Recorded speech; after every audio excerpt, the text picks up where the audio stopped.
Kingler, a pincer Pokemon whose claws can pinch with the power of 10,000 horsepower. However, its huge size makes it unwieldy to use. Has a Pokédex entry ever so accurately described the actual role that a Pokemon would eventually have in a completely made-up meta decades later by losers who are definitely not still torn up about the divorce? I don't know, but what I do know is, I hate that bitch Cecile, and the same goes to anyone who hates on my boy Kingler. That shit makes me crabby. I'm sorry. Kingler is really fun to use.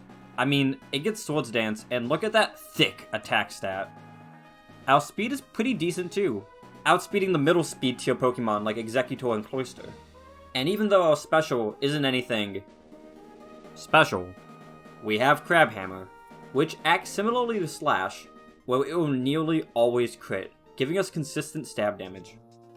But where it starts to fall apart is our defensive profile. 50 special to attack with can be mitigated by Crabhammer, but that doesn't help us take hits any better. And combined with our low base HP, even our decent defense stat means that Kingler really has a tough time sticking around. Not that a special boost would likely do much to help Kingler's viability, because unlike other water types, this move pool really does lack an edge against a lot of relevant counters. Not every water type needs to get Thunderbolt to be viable, I get it, but for Arceus' sake, they couldn't even give us like Psychic to spank Gengar with, because right now, our only option versus the Little Freak is Crabhammer, which is a 3-hit KO compared to Gengar's 2-hit KO Thunderbolt. But the damage discrepancy isn't the only issue, it's the accuracy. Crabhammer, really our only viable non-physical attack, is only about 85% accurate, leading to some devastating situations where you just need the move to hit, and it doesn't.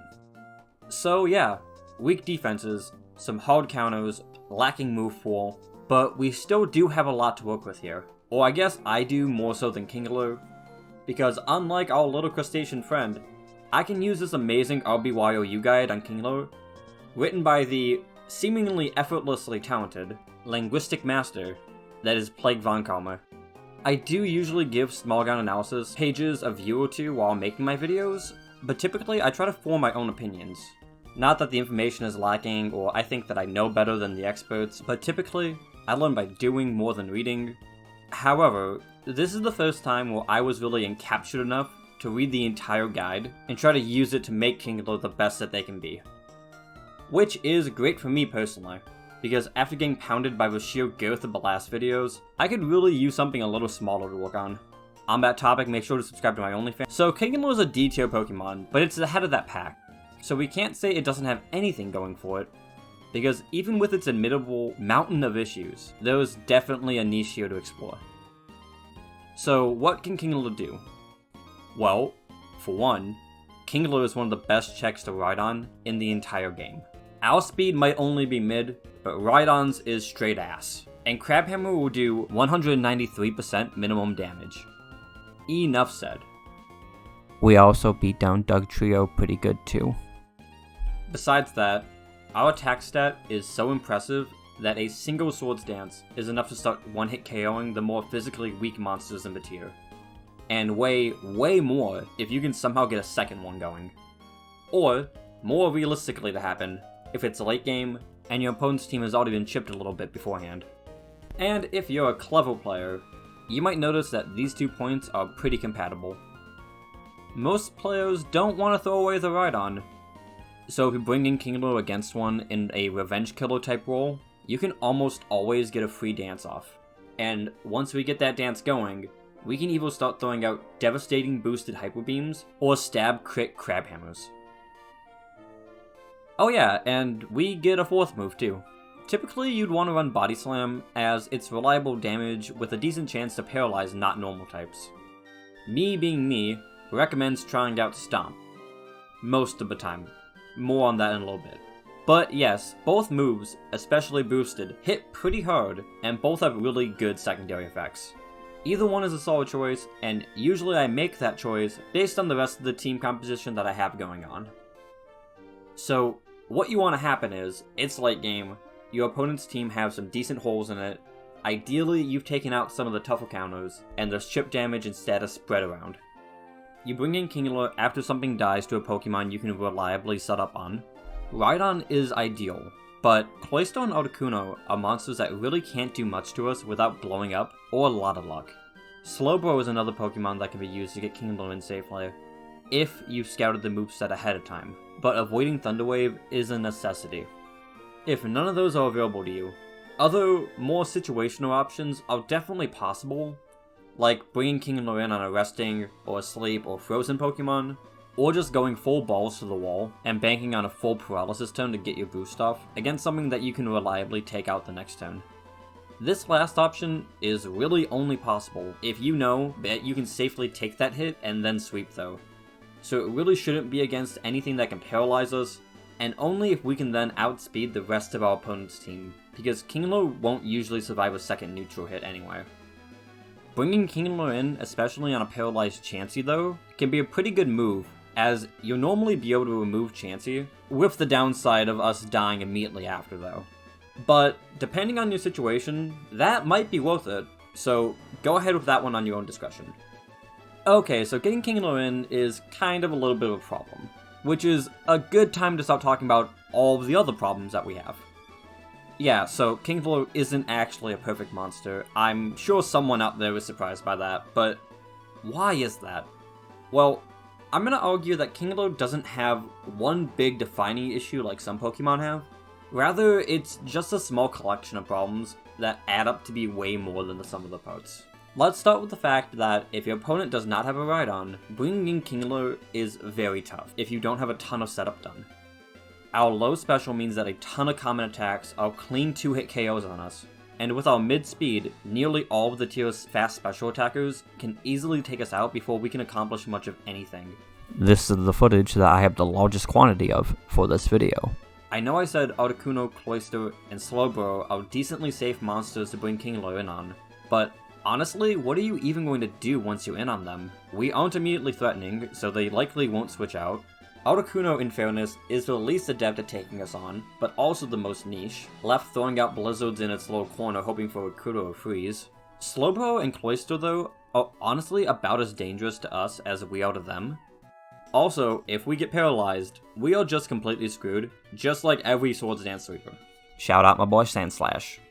And finally, like I mentioned before, our move pool is very sad. Yes, we get Blizzard, but coming off our 50 special, it can barely 4-hit KO its most relevant targets, Exeggutor and Zapdos.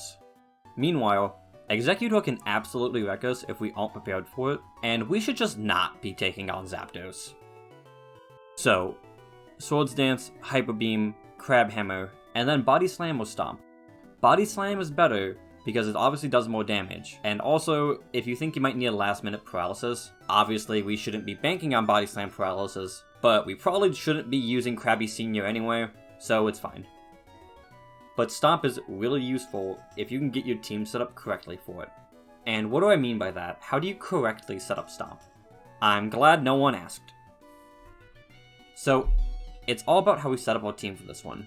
Kingler and the big three are a given, and then we need to focus on sleep and paralysis. Personally, I tried out a bunch of combinations for this video. Starmie or Alakazam, along with Exeggutor, are a classic combo that are versatile to any situation, as well as being able to fill our lead wall, but for some reason it just didn't click with me. Having a niche Pokemon like Kingler on our team means that the whole team has to be a little weird to accommodate it, so being vanilla might not be the best idea. Chansey can be our sleeper with Sing, so we could swap out Eggy for something, but personally, I prefer Eggy as a sleeper to Chansey. So if we were to switch out our lead, Gengar is an option that could also be our sleeper, giving us a way to keep Starmie or Alakazam over Exeggutor, but taking 2 glass cannons along the team probably isn't the best idea, and this is the Kingler show, baby! Admittedly, I did not try out Jinx that much, but Jolteon is another pick for a lead that can also help get the opponent's Rhydon out. It's very useful in that specific role, but overall I think I'd rather just have Starmie or Alakazam. So, what do I recommend? Lead Tauros. Yeah, this is serious. Okay, so let's go through this train wreck of a team and explain why it is occasionally amazing. So starting off with Tauros, we're gonna run a weird set of the normal 3 physical attacks, but instead of a special move, we have Stomp. And this particular setup can keep us reasonably safe from a large chunk of the standard leads. For Alakazam and Starmie, we swap over to Executor, who can either eat a Thunder Wave, usually without a problem, or outspeed the Chansey that they swap into to start statusing things. Against a Gengar or Jolteon, we can do the same, but Earthquake does give us a pretty good way to stand our ground.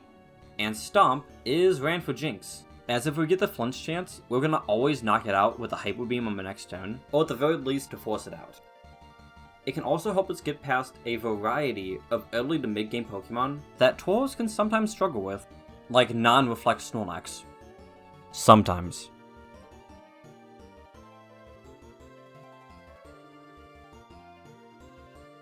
Kingler being our king piece to the game means that we can be way more daring in our Tauros usage, which is just a fun and different way to play.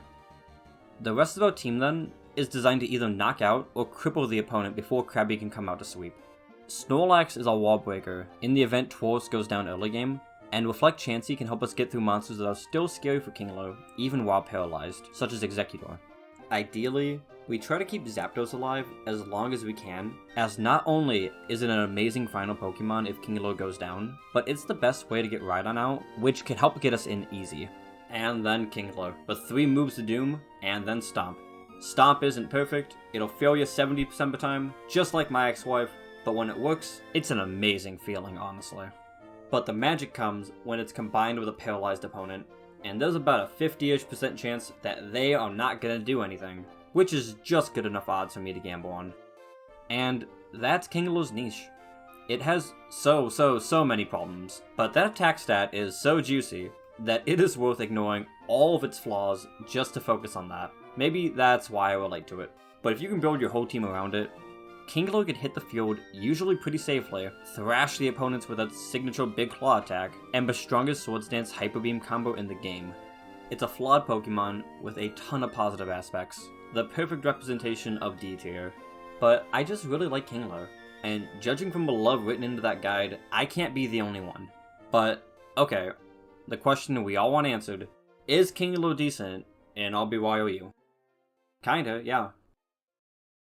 Thank you all so much for watching. I know it's a little bit of a shorter video this time, but I'm working hard on another video that is gonna probably take another month or two and be an event. So I needed something a little bit easier to work on, but I have another Pokemon video that I've already started, so I hope you enjoyed, and that you'll like, you'll comment, you'll subscribe to see the next one, all that fun stuff, and as always, I'll catch you next time.